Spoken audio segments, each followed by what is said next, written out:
Hey you guys, so I'm actually redoing my bathroom downstairs and I need a little wall cabinet to go above the toilet. So when VEVOR offered to send this one over in exchange for this video, I was really excited.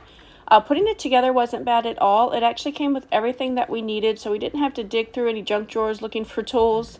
I'm not really the handy person around, so my dad did help me put it together, but it was super easy. But you know how everything can get piled up around the sink, like my son has his, water to water down his hair in the mornings, and then his body spray and his deodorant, toothbrush, everything ends up piled up around the sink. And I was tired of looking at it, so this thing actually just hangs on the wall and it doesn't take up any floor space. So I stuck this one right above the toilet, and it actually looks super cute in here. It makes the whole bathroom feel a little bit more put together and cozy.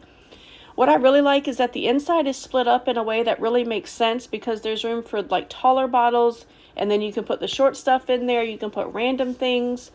In the drawer below, you can put your toilet paper, and you can decide where you want to put that middle shelf too, because you can take those little plugs out. The drawer does not have a track, so it does come all the way out. It's really solid too. It's not one of those flimsy pieces that warps the second it gets a little bit of steam or anything or water on it. But if your bathroom looked like mine and you had stuff all over the sink, this thing definitely helps get everything looking more organized. I absolutely love it. I know you will too, and I hope this video helps.